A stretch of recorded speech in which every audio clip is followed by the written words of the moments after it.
बार चुनाव मुद्दों में किन किन चुनावों पर चुनाव लड़ेंगे? सबसे पहले तो इमरान भाई मैं आपका वेलकम करता हूँ और आपके चैनल का News 25 का मैं जिलाध्यक्ष ठाकुर हूँ इस पार्टी से। और चुनावी मुद्दों को तो बहुत सारे मुद्दे हैं। बाकी जैसे अब आप देख रहे हैं कि बेरोजगारी है, माँ बहनों का सम्मान है, तो अब हम देख रहे हैं प्रदेश के अंदर कितने सारे हमारे युवा, शिक्षित युवा जिन्हों को कोई रोजगार नहीं है, कोई सिस्टम सरकार की तरफ से कोई भी ऐसी कोई पॉलिसी नहीं आ रही जिसमें ये लगे कि हमें काम मिले। तो अगर उत्तर प्रदेश के अंदर 30 पार्टी किसी भी सरकार में साझेदारी से अपनी सरकार की उपलब्धि हासिल करती है अपनी पार्टी की, तो इंशाल्लाह हम सारे मुद्दों को लेकर मैदान में उतरे हैं। चाहे रोजगार का मुद्दा हो, माँ बहनों के सम्मान का मुद्दा हो, और जात धर्म के नाम पर जो पार्टियां गंदी राजनीति कर रही हैं, इसको हम ख़त्म करने के लिए सबसे पहला प्रयास ये होगा कि हम हिंदुस्तान के अंदर जो हमारी हिंदुस्तान की सभ्यता है, हिंदू मुस्लिम सिख ईसाई जो आपस में भाई भाई वाला नारा है, हम इसको कायम करेंगे और इसी चीज़ को लेकर हम मैदान में उतर रहे हैं। ये नारा है। सर ये बताइए, आपकी पार्टी का किसी से गठबंधन करेगी?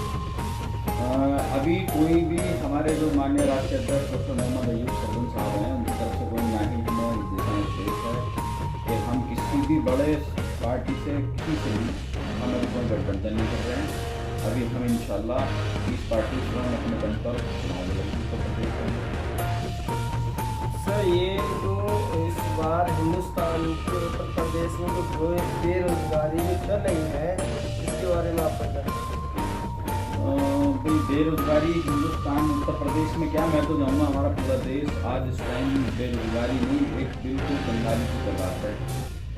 बहुत सारे आप देख रहे हैं आज दिन, कहीं किसी किसान ने सुसाइड कर लिया, कहीं किसी ने कर्ज के दबाव में आके या फांसी लगा ली।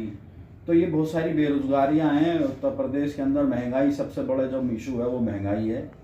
हमने देखा 2014 के बाद से जिस तरह से महंगाई बढ़ी है कि जो गैस, रसोई गैस डबल ट्रिपल हो गई।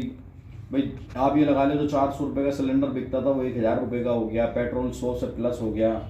तो बहुत सारा ये जो इशू है, महंगाई जो बढ़ी है, इससे बहुत सारी बेरोजगारी भी इसी का एक दूसरा हिस्सा है।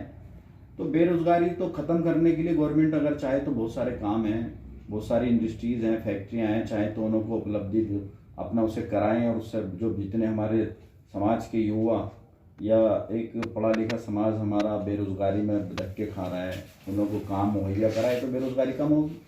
सर ये क्या नाम है, गाजियाबाद में क्या हर उत्तर प्रदेश में जितने भी ज़िले हैं उन ज़िलों में जो छोटे उद्योगी हैं वो ख़त्म हो चुके हैं, उनके बारे में क्या ख्याल है आपका? भाई देखिए, जहाँ तक मैं कहूँ, ये जो प्रदेश में और देश में सरकार है, ये सिर्फ उद्योगपतियों की, बड़े बड़े मालदारों की और बड़े बड़े पैसे वालों की, अंबानी अडानी की सरकार है। ये छोटे उद्योगपतियों को तो पसंद करेंगे नहीं। तो भाई इस सरकार के अंदर तो गरीब की मार है और गरीब को ही मरना है। अब ये गरीब खुद स्वयं समझदार है, सोचे समझे कि हमें इसे चुनना है या इसको नकारना है। अगर ये जब तक सरकार रहेगी तब तक किसी का कल्याण होने वाला नहीं है।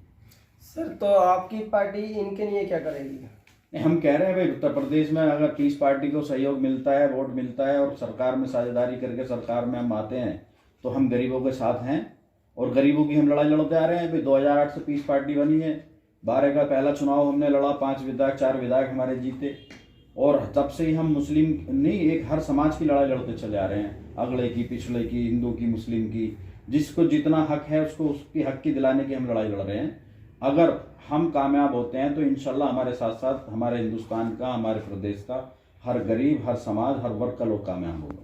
अच्छा सर, जो किसानों के अभी जो बिल माफ़ करे गए हैं, इसमें क्या आपका ख्याल है?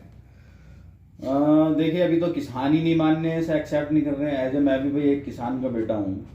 असल में किसानों के साथ बड़ी ज्यादती हुई है। अब तक 1 साल के करीब धरने पे बैठे बैठे किसानों को हो गया और सरकार बिल्कुल अंधी और गूंगी बैरों की तरह बैठी रही। उसने यही नहीं सोचा क्या बोलना है, क्या सुनना है, क्या देखना है। आज बैकफुट पे आती है बीजेपी और हमारे माननीय प्रधानमंत्री जी वार्ता करते हैं और कहते हैं बिल वापसी, लेकिन अभी किसानों को भी ये विश्वास ही नहीं है कि चलिए ये तो अब हो गया। बाकी बहुत सारे वो कह रहे हैं भी हमारे बहुत सारी कंडीशन है, बहुत सारे मुद्दे हैं, हमारे किसान मरे हैं, हमारे बहुत सारे झूठे मुकदमे में फंसाए गए हैं। तो देखिए, मैंने आपसे पहले भी एक मेरी बात हुई थी, मैंने तब भी कहा था कि किसान वो चीज़ है पीछे हटने वाला नहीं है, गवर्नमेंट को ही पीछे हटना पड़ेगा, और वो ही हुआ। बिल्कुल, थैंक यू सर। मैं आपसे मिलकर बहुत खुशी हुई। मैं इमरान हुसैन मोहम्मद राशिद के साथ में। नमस्कार।